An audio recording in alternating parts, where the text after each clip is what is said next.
Et voilà. Alors, bonjour à tous, ravi de vous accueillir. Je me présente, je suis Hicham Aboub, le cofondateur et le directeur général de Rising Up. Je sais qu'il est tôt, mais on s'est dit quoi de mieux pour commencer la journée que des conseils pour mieux appréhender la reprise, surtout compte tenu du contexte actuel. Alors, comme vous pouvez le voir, pourquoi ce titre? Parce que vous le voyez au quotidien, dans la presse, dans les médias, c'est partout et surtout, c'est la rentrée et on doit prendre des décisions importantes dans des contextes qui sont vraiment pas évidents. Et on s'est dit qu'il était important d'en parler pour vous donner des stratégies pour améliorer votre quotidien. Donc tout de suite, sans plus attendre, je vais vous présenter le programme du webinaire. Nawel, si tu peux passer à la slide d'après. Oui. Alors, dans un premier temps, je vais vous présenter qui nous sommes et ce que nous faisons pour ceux qu'on n'a pas encore eu la chance de rencontrer. Dans un deuxième temps, Nawel va nous expliquer et nous donner des clés pour développer son leadership en s'appuyant sur les piliers de l'intelligence émotionnelle. L'objectif, aujourd'hui, on a voulu que ce soit un webinaire vraiment interactif avec beaucoup de questions-réponses afin que vraiment vous repartiez avec du concret et des stratégies tout de suite à mettre en place une fois qu'on a terminé. Donc vraiment, dans un troisième temps, on répondra à l'ensemble de vos questions et comme vous pouvez le voir sur votre droite ou en bas en fonction de comment vous avez organisé Livestorm, il y a une partie de chat sur laquelle vous pouvez poser des questions et ce sera aussi l'occasion qu'on partage nos bonnes pratiques ensemble. Est-ce que tu peux mettre la slide d'après? Alors, pour Rising Up, chez Rising Up, en fait, on est parti d'un constat. En fait, on a beaucoup de connaissances, surtout sur les dernières avancées en neurosciences, en sciences cognitives, et malheureusement, elles ne les utilisent pas, ou du moins pas assez. Et du coup, on s'est dit qu'il était essentiel de venir développer de nouvelles compétences qui sont aujourd'hui indispensable pour bien évoluer dans son quotidien personnel, mais aussi professionnel. Alors, pour que vous me connaissiez un peu mieux, moi, j'aime créer des choses qui n'existent pas depuis toujours. Et j'aime créer surtout des choses et des projets qui ont de l'impact et qui ne sont pas forcément sur la tendance. Je crois vraiment au long terme et je crois vraiment à la patience lorsque les choses sont faites avec sérieux et avec une expertise solide. Et c'est ce qui nous a rapprochés avec Nawel pour créer Rising Up, pour créer justement des solutions pour utiliser de la meilleure manière possible en appliquant concrètement ce qu'on a découvert ces dernières années et en confrontant vraiment tout ce qu'on a découvert aux enjeux du terrain. Donc aujourd'hui, avec toutes les transformations, avec tous les contextes inédits, avec l'apparition de nouveaux métiers, avec l'apparition de nouveaux outils, on est perpétuellement challengé dans nos quotidiens.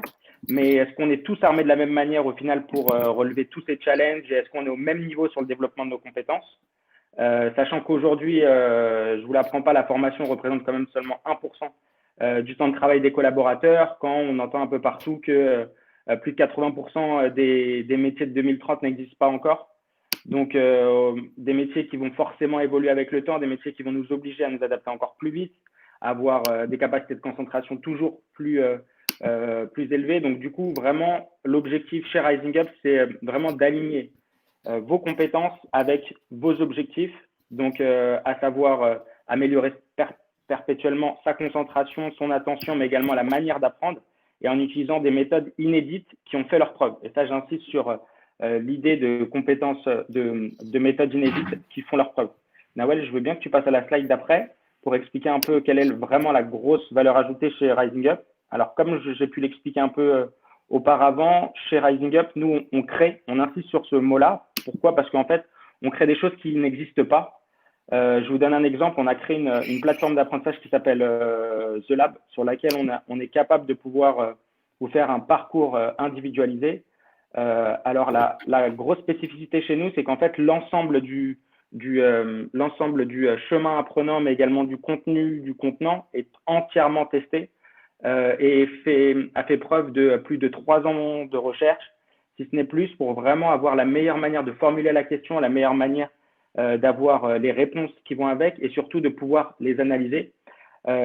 Pourquoi ça nous permet de vous proposer aujourd'hui quelque chose qui est inédit? Parce qu'en fait, nous, on a essayé de travailler sur la meilleure manière de vous faire passer des contenus pour que vous puissiez le mémoriser de la meilleure des manières et avoir la meilleure utilisation derrière. Ça sert strictement à rien de regarder quelque chose passivement. Voilà, on a tous fait du e-learning, on a bien vu aussi ses limites. Nous, on est sur un format totalement inédit, totalement innovant, et aujourd'hui, il y a encore personne qui propose ce que nous, on est capable de proposer, tout du moins en France. Est-ce que tu veux bien passer à la slide d'après? Et j'insiste sur l'aspect mesure. Pourquoi? Parce que chez Rising Up, on est vraiment sur des solutions qui ont de l'impact, et qui ont de l'impact, c'est pas seulement dans les mots, c'est aussi dans les faits et ce qu'on retrouve en fait lorsqu'on intervient auprès de nos clients. Aujourd'hui, juste pour vous donner à peu près nos chiffres sur l'année 2020, sur un échantillonnage d'à peu près 172 personnes, je vais vous donner 3 chiffres clés. Alors, le premier chiffre, c'est 82% des personnes qui trouvent que les contenus de Rising Up sont très qualitatifs. 100% reportent utiliser au quotidien les outils qu'on leur a mis à disposition, les outils qu'on leur a appris à créer aussi. Et 93% ont jugé que la formation était différente de toutes celles qu'ils avaient fait jusqu'alors. Voilà, c'est des chiffres assez importants parce que ça montre à quel point nos programmes, nos solutions sont vraiment différenciantes et ont vraiment un impact direct sur les collaborateurs et sur les clients qu'on vient former. Alors, sur l'équipe, la slide d'après, du coup, vous allez voir les visages un peu de tout le monde. Aujourd'hui, on est vraiment sur une équipe avec des compétences très complémentaires et surtout très riche. On a à la fois, donc moi qui suis plutôt issu du management et du marketing, après avoir fait un master 2 en droit des affaires, j'ai fait une grande école de commerce justement pour avoir cette double casquette et pouvoir monter des projets en entier et être capable de gérer des projets d'envergure. Et ensuite, vous pouvez voir dans notre équipe de R&D, on a des chercheurs qui sont donc tous docteurs en neurosciences et qui ont été diplômés des plus grandes universités internationales, ce qui nous permet de vraiment avoir un lien très fort avec l'académie et de pouvoir perpétuellement avoir les derniers résultats en ce qui concerne les avancées sur comment notre attention fonctionne, comment notre cerveau peut être une éponge à stress et comment manager tout ça. Si tu peux passer à la slide d'après. Et donc, du coup, pourquoi justement on a voulu se garantir un noyau dur d'intervenants à très haute qualité, parce que ça nous permet vraiment de pouvoir développer des technologies et des solutions de pointe et de pouvoir vous les garantir tout au long du travail que l'on fait avec vous et avec nos clients. Alors, juste avant de passer la parole à Nawel, je vais vous expliquer un peu ce webinaire, dans quoi il s'insère. Donc, il s'insère dans une série qu'on appelle Taking Care of, où l'objectif, c'est vraiment de vous faire monter en compétence et de comprendre votre fonctionnement caché, ce qui est d'autant plus important compte tenu de la période actuelle. Donc, pour cela, on va réaliser un certain nombre de webinaires tout au long de l'année. Par ailleurs, on rédige une newsletter hebdomadaire. Donc, chaque semaine, on partage des conseils, des analyses sur des sujets au cœur de l'actualité, comme c'était le cas, par exemple, de la rentrée la semaine dernière, cette semaine des soft skills. Et chaque semaine aussi, on répond à une question qu'on nous a posée. Donc, il y a un expert de chez nous qui vient et qui amène une réponse structurée pour vous donner des leviers et des stratégies concrètes à mettre en place. Et enfin, un programme aussi de formation 100% en ligne que vous pourrez retrouver sur le site formation.risingupparis.com qui vous permet de pouvoir avoir un parcours individualisé sur The Lab. Donc, c'est la plateforme de formation dont je vous ai parlé juste avant. Et également d'avoir des interactions avec des experts de chez nous pour pouvoir vraiment créer votre guide de bonne pratique et essayer de monter en compétence sur les sujets des soft skills, de l'intelligence émotionnelle. Voilà, je vais laisser la parole à Nawel. Moi, je vais vous mettre le lien du site dans le chat et je vais également vous mettre mon mail. Donc, si vous avez la moindre question, ce sera un plaisir d'y répondre. Voilà, merci beaucoup. Super, merci beaucoup Hicham. Alors bonjour à tous et à toutes. Alors moi je vois dans les participants des visages, si je puis dire, communs. Mais bravo Aurélie d'être venue, Mélanie. Je suis super contente de vous revoir ici. N'hésitez pas à poser des questions dans le chat. Aujourd'hui c'est très interactif, surtout qu'on est entre nous. Donc vraiment allez-y. Si vous avez une quelconque question pour mieux comprendre certaines choses, pour même des questions que vous vous posez là en ce moment sur comment on pourrait mieux mieux faire, n'hésitez pas, c'est le but de ce webinaire aujourd'hui. Alors, pour ceux qui ne me connaissent pas, je m'appelle Nawel Aboub. Moi, je suis la directrice scientifique de Rising Up. Et donc, moi, je suis en charge de piloter le centre de R&D. Et dans notre centre de R&D, comme l'a dit Hichem, on fabrique, on crée, on déploie des programmes de formation où on s'appuie sur des nouvelles technologies qu'on a créées chez nous.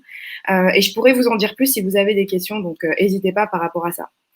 Mais pour continuer sur notre programme de cette matinée, sur comment gérer l'incertitude, j'ai envie de partir de cette définition du leadership. Parce que, bon, évidemment, à mon avis, certains et certaines d'entre vous connaissent peut-être une autre définition. J'ai pris celle-ci parce que pour moi, c'est celle qui est la plus, on va dire, elle intègre le maximum de concepts.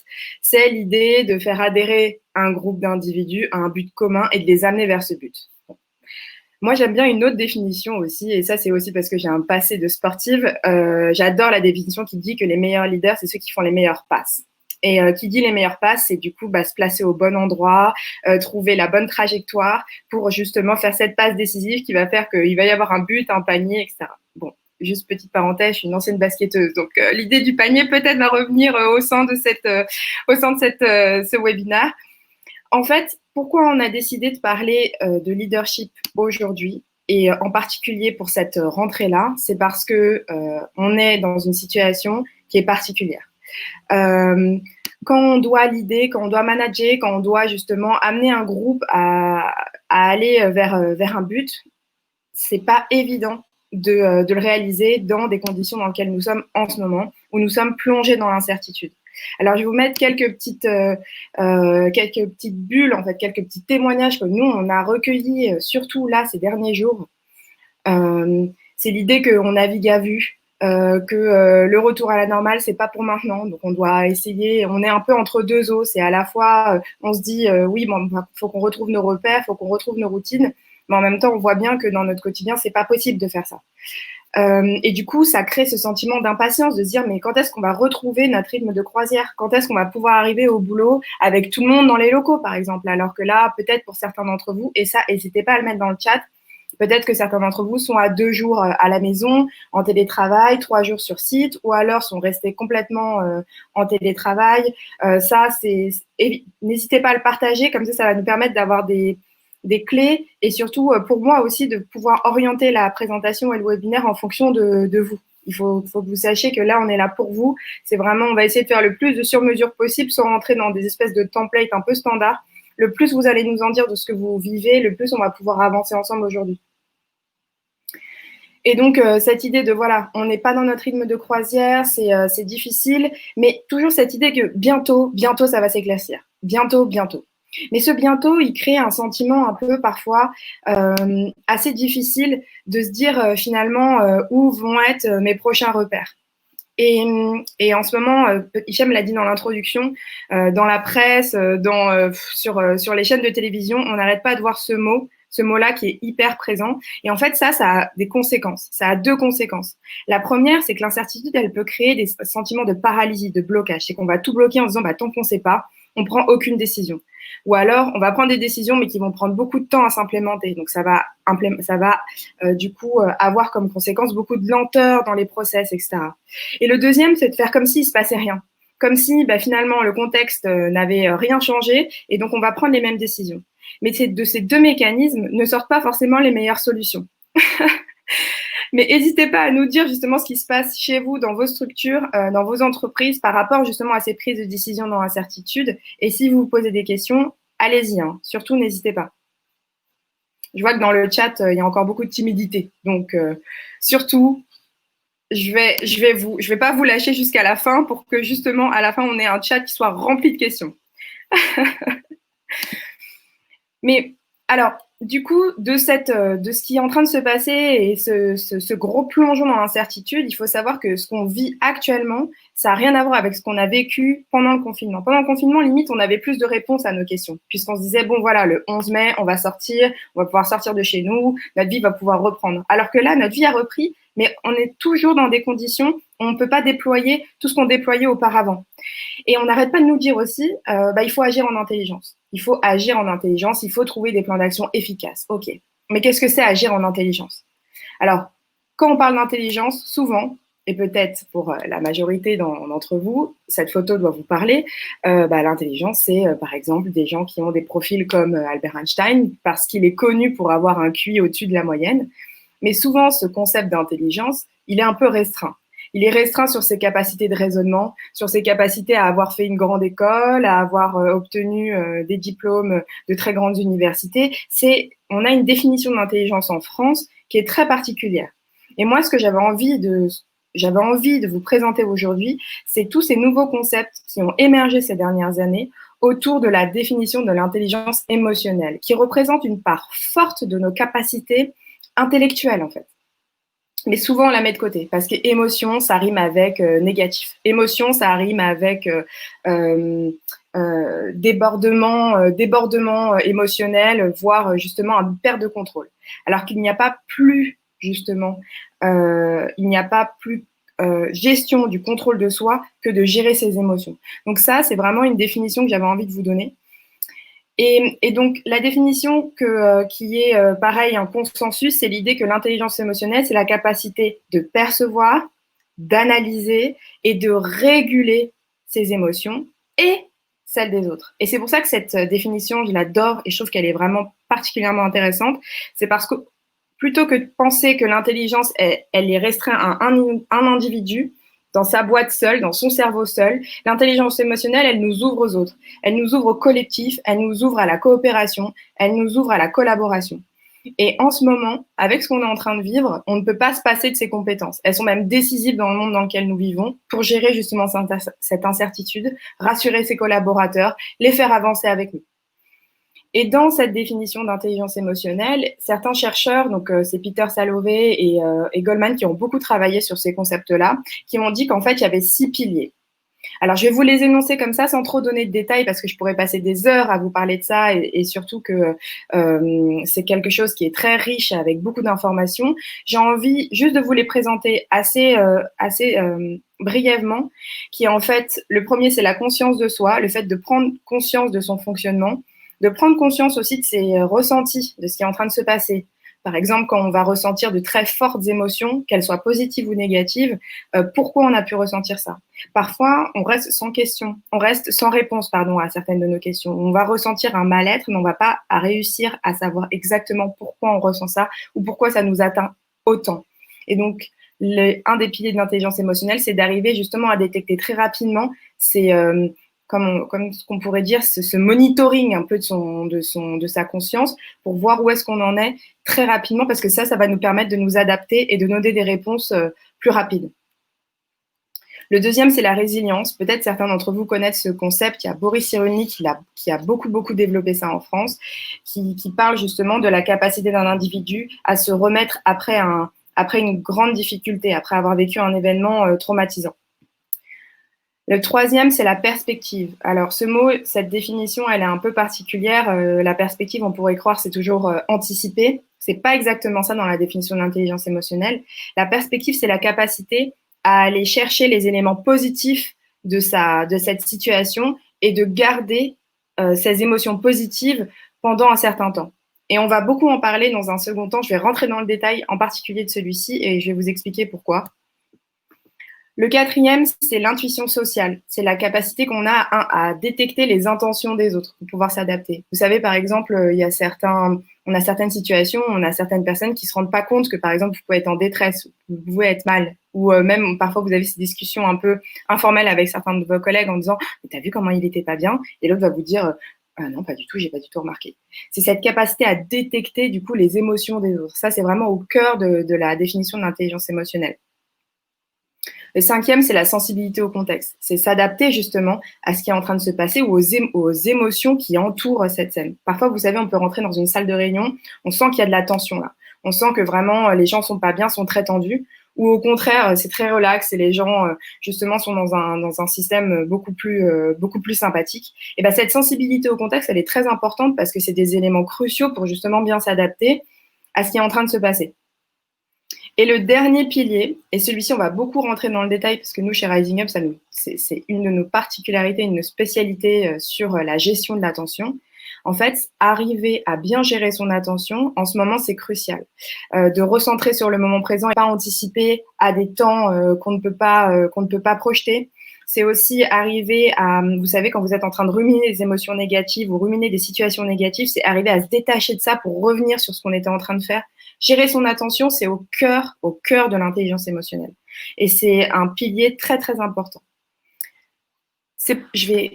Alors surtout, là, je suis en train de pas mal vous expliquer des choses très théoriques, mais vraiment, j'insiste sur le chat. N'hésitez pas à poser des questions sur ces piliers-là. Si vous vous posez sur certains aspects, par exemple sur la conscience de soi, l'intuition sociale, n'hésitez pas à poser des questions dans le chat. Alors, je vais continuer un petit peu.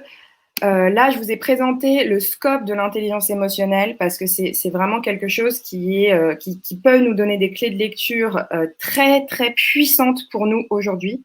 Parce que si on revient à notre question de départ qui était comment on peut développer son leadership dans des contextes incertains, eh bien, justement, il y a 2 piliers dont je voulais vous parler aujourd'hui. Le troisième, qui est la perspective, c'est d'arriver à aller justement détecter les éléments positifs de ce qui est en train de se passer dans notre quotidien et de les déployer. Ça, c'est vraiment, souvent quand on parle d'être optimiste, ça rime avec être naïf. Vous savez, c'est ces gens qui sont un peu toujours le sourire, on se dit, bon, oh, c'est un bon vivant, il est bien sympathique. Mais l'optimisme, c'est vraiment pas quelque chose qui est inné. C'est quelque chose qui se travaille, qui se développe. Et la capacité justement à voir cet aspect positif de notre quotidien, c'est une vraie compétence, surtout aujourd'hui. Donc, développer ces compétences-là, c'est justement s'assurer d'avoir de nouvelles routines plus apaisées. Et le dernier pilier qui est pour nous incontournable dans ce que nous sommes en train de vivre, c'est arriver à gérer son attention. Alors, quand on dit gérer son attention, c'est typiquement en ce moment, avec ce qui est en train de se passer, les décisions parfois s'accélèrent. Ou alors, il va falloir adapter très rapidement à des changements qui sont un peu de dernière minute. Par exemple, on a su qu'à la rentrée, tout le monde allait devoir être masqué dans nos entreprises. À l'école, on a appris, par exemple, qu'on devait avoir certains protocoles. Peut-être que ces choses-là vont changer dans quelques semaines. Ou alors, on va devoir peut-être revenir à plus de gens en télétravail. Bref. Ces choses-là, justement, sont des facteurs qui peuvent affecter nos capacités à réagir vite et bien. Et en fait, arriver à gérer son attention, c'est arriver justement à détecter très rapidement ces situations de changement et avoir des stratégies efficaces qu'on peut mettre en place justement là-dessus. Et ça, c'est quelque chose qu'on travaille beaucoup chez Rising Up puisqu'on a créé un programme qui s'appelle Focus, justement là-dessus, qui est un module où on vous apprend à mieux gérer votre attention, où ces dernières années, on a fait des bonds géants pour comprendre comment justement notre attention a fonctionné, pourquoi parfois on se laisse happer, pourquoi c'est difficile parfois de revenir sur la tâche qu'on était en train de faire, pourquoi on a ces pensées qui vont venir en nous comme ça de manière spontanée. Tout ça, maintenant, on a beaucoup de clés neuroscientifiques qu'on a découvertes. Et donc, arriver à mieux gérer son attention, c'est arriver à mieux la comprendre pour mieux la gérer. Donc, si on revient sur notre question qu'on s'est posée au tout début sur comment fixer un but quand la Covid-19 nous plonge dans l'incertitude, avec toutes ces choses que je vous ai dit au tout début, on va essayer de retirer un peu tout ce vocabulaire, de retirer cette chose qui nous dit il faut qu'on revienne à la normale, il faut qu'on puisse avoir des nouvelles... il faut qu'on a envie de revenir à nos anciennes routines. Peut-être que cette fois-ci, notre vocabulaire doit changer, notre sémantique doit changer. Nous devons adapter. On ne pourra plus jamais penser comme avant. Avec ce qu'on a vécu et ce qu'on vit encore, les choses ne pourront jamais être comme c'était il y a encore peut-être 8 mois de cela. Donc, il faut qu'on arrive à détourner ça, trouver des stratégies plus optimales, plus efficaces. Et peut-être qu'une des premières choses, c'est apprendre à gérer son attention, prendre conscience de son fonctionnement caché, apprendre à mettre en avant les aspects positifs de notre quotidien. Et de ces 3 gros piliers, j'ai envie de dire, qui font partie de notre programme Soft Skills dont on vous parlera juste après. Quand on est un manager, quand on est quelqu'un justement qui a une position un peu d'amener un groupe, de gérer un groupe, de s'occuper des personnes, de faire en sorte qu'ils se sentent en sécurité, surtout en ce moment, c'est aussi l'exemplarité. Le plus vous allez maîtriser ces compétences-là, le plus les gens autour de vous, les collaborateurs, vont apprendre de vous. Il y a une chose qu'on a appris en sciences cognitives, et moi, ça a été ma spécialité, c'est à quel point notre cerveau, il apprend de son environnement de manière implicite.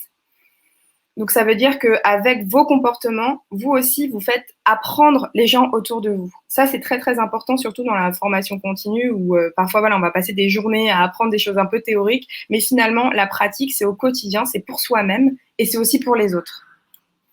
Alors, je vois qu'il y a des questions dans le chat. Super, Aurélie. Merci de poser les premières questions, c'est génial. En plus, c'était ça. On arrive à la partie où je m'arrête de parler et c'est à vous justement de réagir. Et il y a Aurélie qui nous dit comment amener les collaborateurs, top management, à comprendre que l'intelligence émotionnelle concerne tout le monde. La notion d'émotion est malheureusement très associée au féminin. Ça, c'est une très très bonne question. D'ailleurs, je pense que Mélanie peut-être pourrait nous aider à répondre à cette question, puisque Mélanie, on a travaillé ensemble justement sur un programme qui parlait de ça pour un réseau féminin d'un grand groupe français. Et en fait, c'est un travail, comme dirait quelqu'un que je connais très bien, un travail de paysan.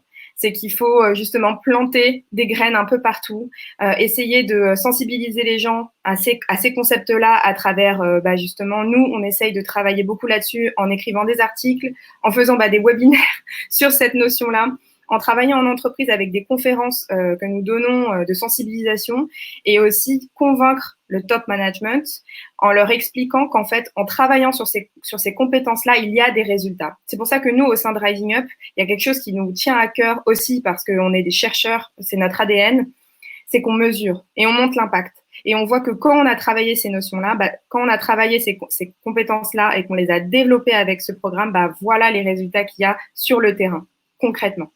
Et donc, je pense qu'avoir des résultats sur ce qu'on a développé pour montrer l'impact, c'est décisif. Et c'est comme ça aussi qu'on peut amener le top management et les collaborateurs à s'intéresser à ces programmes-là, à s'intéresser à ce type de sujet.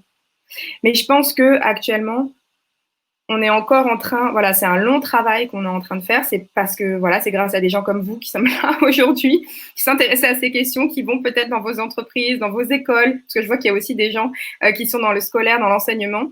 On va pouvoir travailler tous ensemble à délivrer. Et tu posais une autre question, tu disais comment donner envie de se remettre en cause pour arriver à cette partie diagnostic et conscience de soi. Est-ce que tu peux nous dire, est-ce que tu peux préciser un peu plus ça, Aurélie ?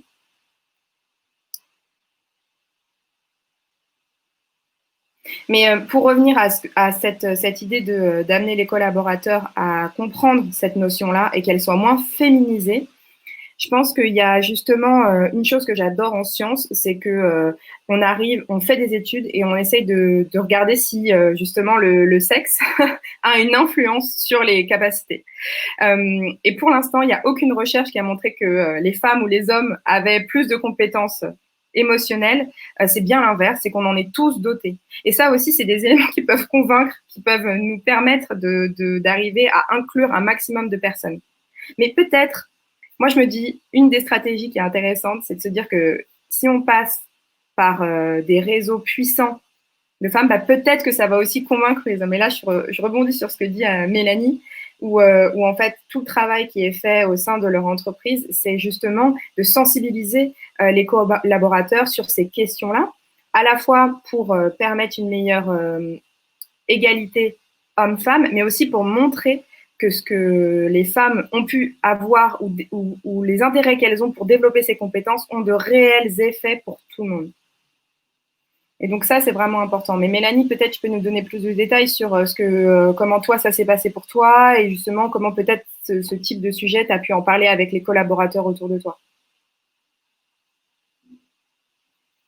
Aurélie qui nous dit, c'est lié à la première question, souvent les collaborateurs sont motivés à suivre ce genre d'accompagnement. Pour le top management, c'est beaucoup plus compliqué de les amener à se mettre en question et à vouloir être accompagnés dans ce domaine.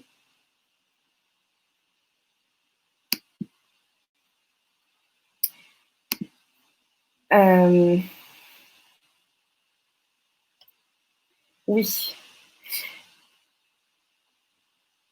Alors, je pense que ce que tu dis sur le top management et justement à l'idée qu'ils se sentent pas concernés par cette question, en fait, je pense que c'est une réalité, tu as tout à fait raison de le dire, mais on retrouve aussi ça à d'autres niveaux.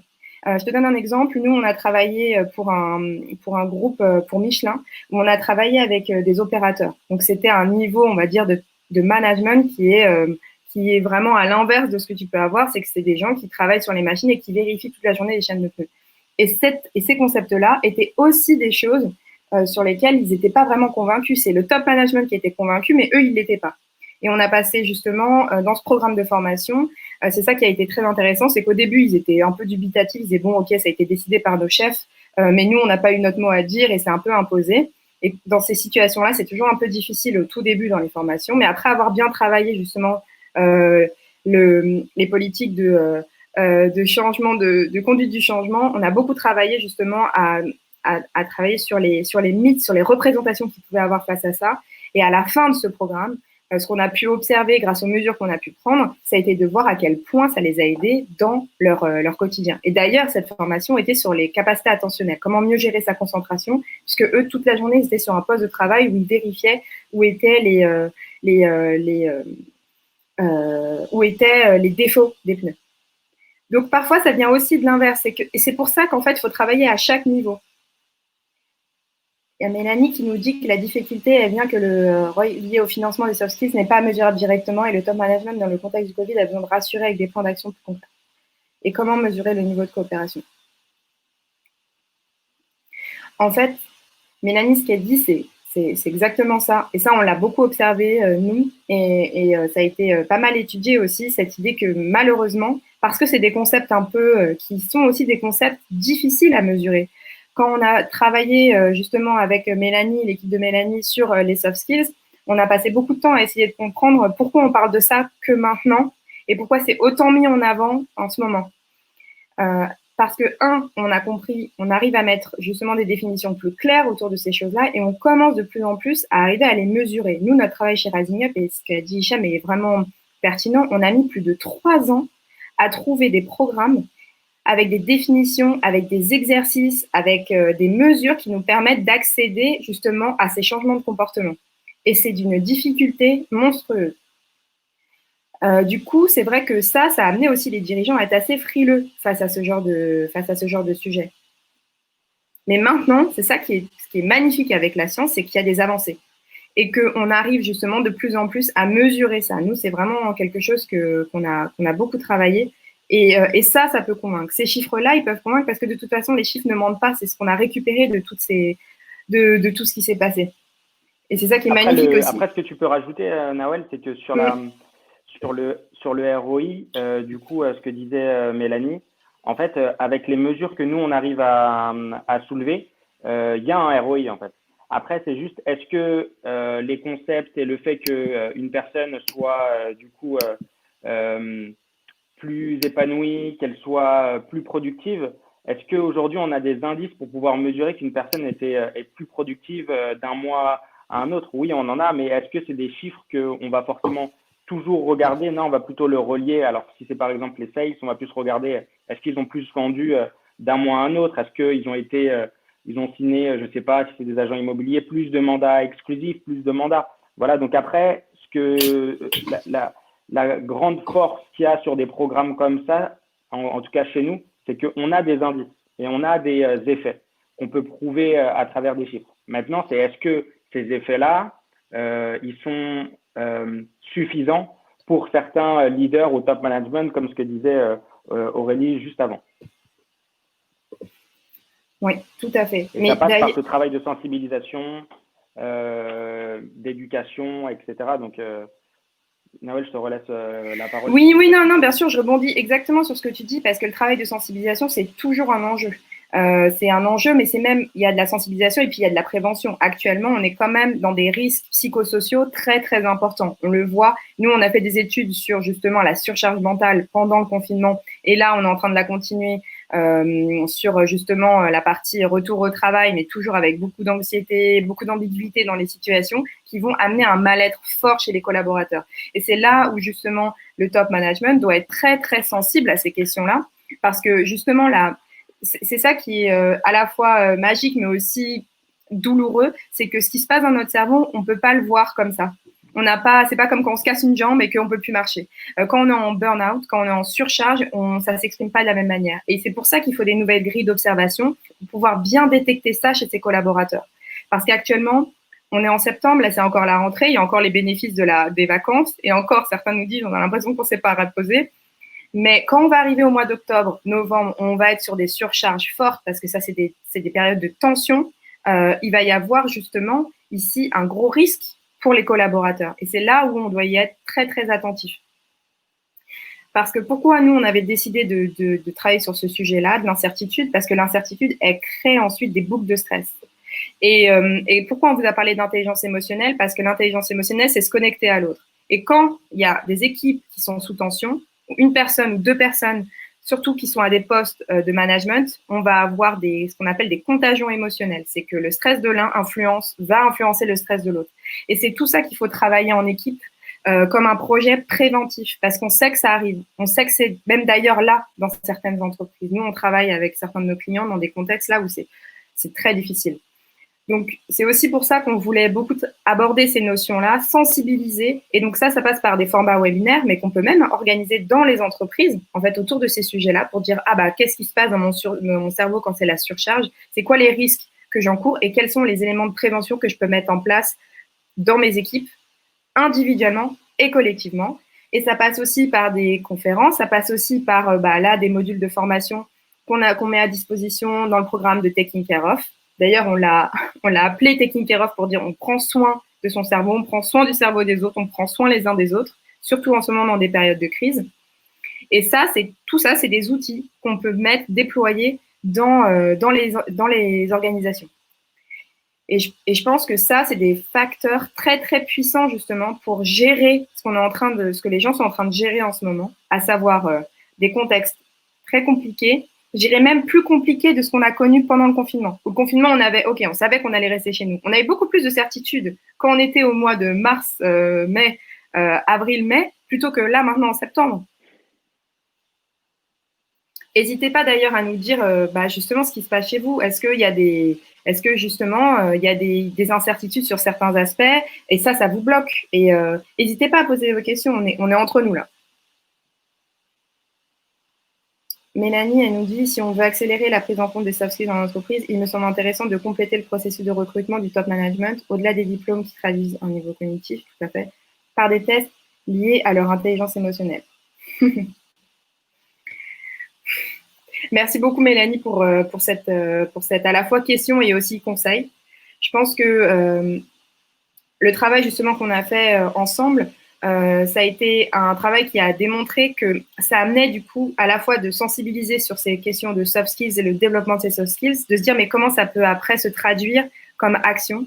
Et il y a toute une partie qu'on a commencé à travailler. D'ailleurs, Mélanie, on en rediscutera à la réunion du 24, justement sur le CV, par exemple. Comment mettre en valeur ces soft skills sur le CV. Et ça aussi, c'est un travail, parce que d'abord, il faut arriver à les identifier, ces soft skills. Et le plus on travaille sur la prise de conscience de ces soft skills, le plus on est capable de le faire. Et ensuite, comment on en parle, comment on le décrit. Et donc ça, c'est tout un aspect aussi qu'on peut déployer pour essayer de sensibiliser les équipes sur les soft skills.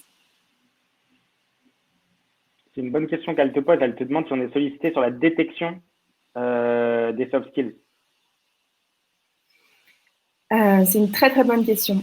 Et justement, c'est dans le centre de R&D en ce moment. On travaille avec beaucoup d'acharnement sur cette question-là. Comment on peut créer des tests qui nous permettent de détecter justement certaines capacités et compétences, et surtout pour ensuite avoir un programme qui soit dédié au développement de cela. Et ça prend, c'est dans les, comment on pourrait dire, Hicham, les rouages. Mais Nawel, du coup, pour revenir sur ça, parce qu'en fait, je pense que aussi Mélanie nous parle de ça, parce qu'aujourd'hui, on entend aussi le quotient émotionnel, on entend pas mal de choses comme ça. Et du coup, ça serait quoi la différence par rapport à ce que nous, on construit Parce que du coup, on entend quotient émotionnel, on entend test de personnalité. Et du coup, souvent, quand les gens passent d'un poste à un autre, dans certains grands groupes français et étrangers, on leur fait passer des tests. On regarde à peu près ce que ça révèle. Beaucoup maintenant sur les soft skills et sur les capacités d'adaptation. Est-ce que, c'est quoi ton avis à peu près sur ces tests et en quoi celui que tu es en train de construire en R&D, parce que moi j'ai vu que les débuts, il serait différent? C'est une très bonne question. Alors, justement, je pense qu'il y a un des grands problèmes de ces tests-là, que ce soit le quotient émotionnel qui a été développé par plusieurs personnes. Je sais qu'il y en a un en France qui l'a fait, et ça, c'est beaucoup aussi utilisé aux États-Unis. Le problème, c'est qu'à chaque fois, ça reste trop siloté. C'est que ça va aller accéder une partie de notre fonctionnement. Et surtout aussi, un des grands problèmes de ces tests-là, c'est que on appelle ça, c'est des tests c'est des questions. On vous pose juste des questions sur vous. À votre avis, est-ce que vous pensez que vous êtes comme ça? Et ça, il y a un effet en psychologie qui s'appelle l'effet Barnum, qui dit qu'en fait, pour chacune de ces affirmations positives, vous allez vous retrouver dedans. Et ça peut biaiser. C'est un peu comme l'horoscope. Vous savez, quand vous lisez votre horoscope, vous vous retrouvez particulièrement dans cette définition-là. C'est ce qu'on appelle l'effet Barnum.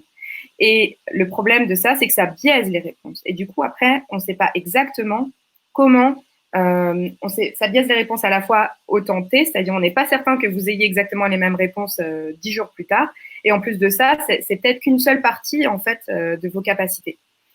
Donc du coup, le problème de ces tests-là, c'est qu'ils sont un peu biaisés. Ils sont pas assez, mais on peut pas en vouloir à ces chercheurs puisque c'est extrêmement difficile d'accéder justement à ces compétences.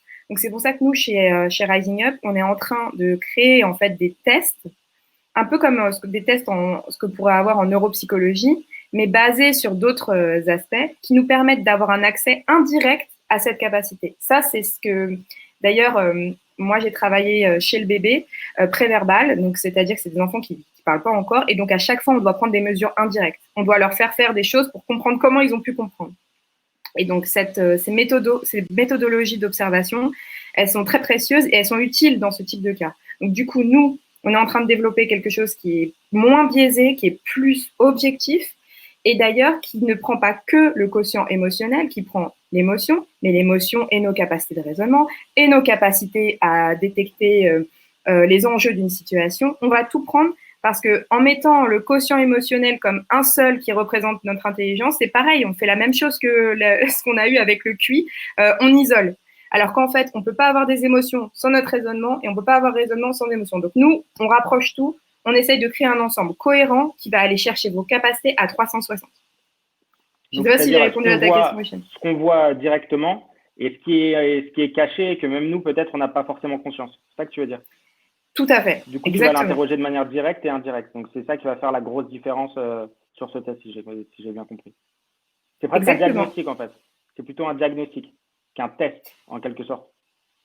C'est exactement ça. Parce qu'en fait, un test, ce qui est très difficile avec les tests, c'est que ça va vous donner ce résultat, ça va vous donner les résultats à se tenter. Mais qui vous dit que quand vous allez changer d'entreprise, quand vous allez changer d'environnement, quand vous allez même avoir un changement dans votre vie, ces choses-là vont pas changer. Donc, du coup, il faut que ça soit un diagnostic qui puisse faire de la prédiction, plus que de vous donner un résultat qui dirait que vous êtes comme ça. Et ça, c'est un grand problème des tests de personnalité. Peut-être certains d'entre vous ont déjà passé le MBTI, le Big Five, etc. Ça, pareil, c'est des tests qui ne donnent que partiellement une réponse et qui sont souvent, d'ailleurs, qui sont souvent du coup biaisés puisqu'on se rend compte que quelques mois plus tard, on ne retrouve pas ces compétences qui sont dans l'entreprise. Pourquoi? Parce que toutes nos capacités dépendent d'un environnement. Donc ça va un peu changer. Alors une nouvelle question de Muriel, du coup. Elle dit qu'elle est plutôt sur le terrain des adolescents en pleine modification émotionnelle et elle se demande comment on peut les aider à mieux accepter cette intelligence émotionnelle et à en faire une force chez eux. Muriel, c'est une très très bonne question. Sachez qu'on travaille, on a beaucoup parlé un peu entreprise, etc. Mais nous, on travaille aussi au sein des établissements scolaires, dans le secondaire, dans le primaire. On est à tous les niveaux. Et en fait, ça, c'est une question qui revient souvent de se dire, nous, on travaille principalement avec les enseignants sur leur posture de pédagogie. Et il y a beaucoup d'enseignants à chaque fois qui me disent, oui, mais comment moi je peux transmettre ce que là j'ai appris sur justement le fonctionnement du cerveau, comment on fonctionne, etc. Et donc, du coup, ça nous a permis de faire des spin-offs et de créer des programmes aussi pour les adolescents sur justement arriver à ce qu'ils arrivent à mieux comprendre leur fonctionnement, surtout qu'à cet âge-là, comme vous l'avez très bien dit, ils sont en pleine modification, il y a beaucoup de choses qui changent. Et d'ailleurs, d'un point de vue cérébral, là, il y a plein de recherches de Jane Black-Elmore, qui est très, très connue, qui est au UK, en Grande-Bretagne, qui travaille justement sur ce qu'on appelle les pics de plasticité cérébrale, où on se rend compte qu'à l'adolescence, il y a ces pics qui réapparaissent, ce qui est assez fabuleux, et qui explique du coup beaucoup de choses dans leur comportement. Et en fait, il y a des recherches qui ont montré que quand on explique aux adolescents ce type de modification, de ce qui se passe de la partie cachée, eh bien, ça les aide du coup à mieux comprendre et à mieux réguler leurs émotions. Parce qu'à cet âge-là, ils sont encore en pleine, ils ont encore leur cerveau et notamment les aires frontales qui sont pas aussi matures, qui sont en train de finir de grandir en fait dans un sens. Et donc eux aussi ils sont en pleine construction et de les aider à comprendre comment ils se construisent, ça les aide et on voit que ces recherches ont montré que ça a des effets à la fois sur leur capacité de réguler leurs émotions, mais aussi sur leur réussite professionnelle et scolaire. Donc ça, c'est des choses très nouvelles qui sont sorties il n'y a pas très longtemps, qui sont très intéressantes à travailler avec les adolescents. Mais Muriel, on pourra en rediscuter si vous voulez. N'hésitez pas à nous mettre votre mail, comme ça on pourra vous expliquer ce qu'on a fait comme programme avec eux dans les établissements.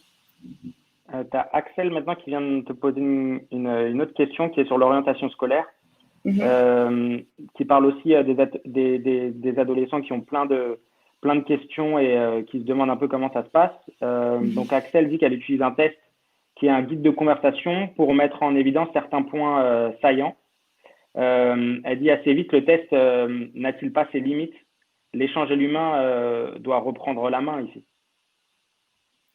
Alors, j'utilise un test qui est l'avantage d'un guide de conversation. C'est le problème des tests de manière générale, mais de toute façon, il faut bien faire quelque chose, il faut bien avoir un outil pour commencer. Après, l'idée, c'est comment on peut avoir des choses complémentaires. Mais il y a une chose que j'ai moins bien compris. Peut-être, Axel, vous pouvez nous donner un peu plus de détails sur l'idée que assez vite, le test n'a-t-il pas ses limites? Pour vous, en fait, vous voyez que ça bloque votre conversation avec l'adolescent et que vous ne pouvez pas accéder à d'autres réponses, c'est ça? Vous restez trop dans la ligne de ce test et donc ça ne vous permet pas de voir tout? Oui, tout à fait. Alors, en fait, c'est ça qui est intéressant dans ce type de situation. Et pour ça, en fait, pour expliquer ça, je vais vous parler de nous, ce qu'on a décidé de faire aussi dans Rising Up et comment on a piloté ça en R&D. Quand on a commencé à travailler justement sur les programmes de formation, on s'est dit, OK, il va falloir que, on puisse leur délivrer du contenu de vulgarisation scientifique sur les dernières avancées de la recherche en neurosciences et sur le fonctionnement du cerveau. Mais le deuxième, c'est qu'il va falloir qu'ils s'emparent de ces choses-là et qu'ils puissent du coup les mobiliser et les mettre en place très rapidement dans leur environnement. Et du coup, on a fait toute une partie de tests, on leur a fait apprendre des choses, ça nous permettait, nous, de monitorer un peu où est-ce qu'ils en étaient, quelles étaient leurs capacités, etc. Mais la deuxième chose qu'on a décidé de mettre et de ne jamais retirer, c'est mettre des ateliers en présentiel où les gens peuvent à la fois échanger avec les experts, échanger entre eux. Et c'est ça qui fait que la connaissance qu'ils ont acquise dans les tests, etc., ou que nous aussi on a repéré, ça nous permet de redonner de la cohérence et de la mobiliser, d'apprendre à la mobiliser dans la réalité. Et donc nous aussi, ça nous permet pour les experts d'apprendre encore mieux à connaître les personnes qu'on suit. Donc je ne sais pas si ça peut vous aider, mais de vous donner un peu, nous, nos méthodes pour justement faire en sorte que ça soit très efficace pour arriver à bien comprendre comment ils fonctionnent et leur donner des clés. Voilà. Mais apprendre à pratiquer, ça aussi, ça a des méthodes. Nous, chez Rising Up, on a développé pas mal de méthodologies sur les ateliers d'intelligence collective qu'on organise au sein des organisations et même avec les enseignants sur justement, OK, on a appris plein de choses, mais maintenant, comment on les mobilise, comment on crée des stratégies, comment on crée des outils. Et donc, on accompagne justement la conception. Ça, c'est très, très important parce qu'on s'arrête jamais à, OK, maintenant, on vous a donné des clés de lecture et puis stop. Non, non.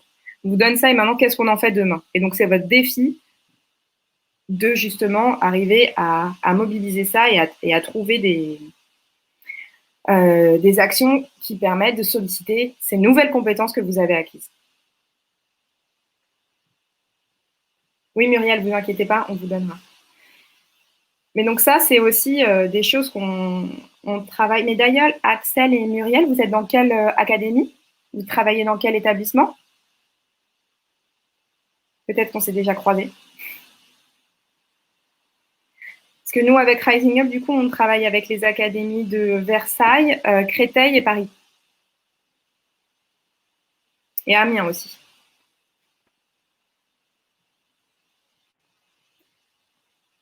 Ah, à l'université d'Angers. D'accord, ok. Ah, on n'est jamais allé. Ok, Axel. Bah, écoutez, si vous voulez qu'on en discute, on pourra se retrouver à Angers peut-être. Alors, je vois, Hichem, qu'il nous reste 10 minutes. Alors, il nous reste 10 minutes. Ah, Muriel, tu l'as déjà rencontré. Ah, Muriel, je savais. Je me disais bien.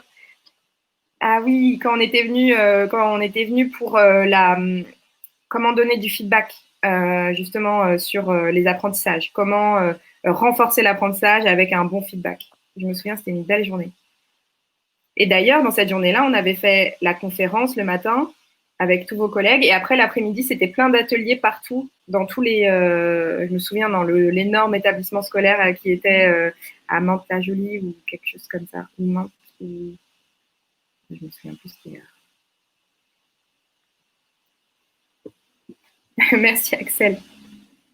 En tout cas, nous, c'est vraiment des projets qui nous tiennent à cœur. C'est d'ailleurs quelque chose qui est un peu particulier chez nous, c'est qu'on a décidé d'ouvrir à un maximum de public et parce que finalement, nos programmes de formation sont souvent avec des thématiques qui sont similaires, mais qui peuvent s'apposer dans plein de structures différentes. À la fois avec des enseignants, à la fois avec des formateurs de formateurs en entreprise, ou alors là, on part sur les soft skills des collaborateurs, parce que la connaissance scientifique, c'est ce qui réunit, le cerveau nous réunit tous, puisqu'on a tous le même cerveau, c'est tous les mêmes mécanismes. Et après, c'est les contextes, les environnements qui changent. Donc, du coup, c'est ça qui est, moi, que je trouve passionnant avec le métier qu'on fait avec Hichem, c'est que, quel que soit le contexte dans lequel on intervient, on repart toujours des mêmes principes. Alors, est-ce que vous avez d'autres questions Si on revient un peu sur le développement du leadership, est-ce qu'il y a des choses que vous avez retenues, que vous avez envie de faire demain ou il y a des questions que vous posez, où vous dites moi, il me manquerait des clés sur ça parce que c'est quelque chose que j'ai envie de creuser. Ça nous aiderait, nous aussi, à comprendre un peu plus les questions que vous vous posez, vous, dans votre quotidien.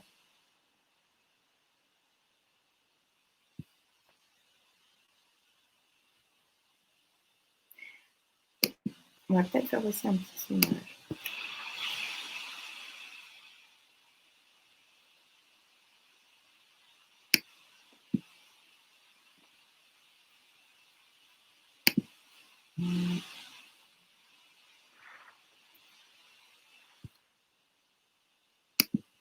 Alors.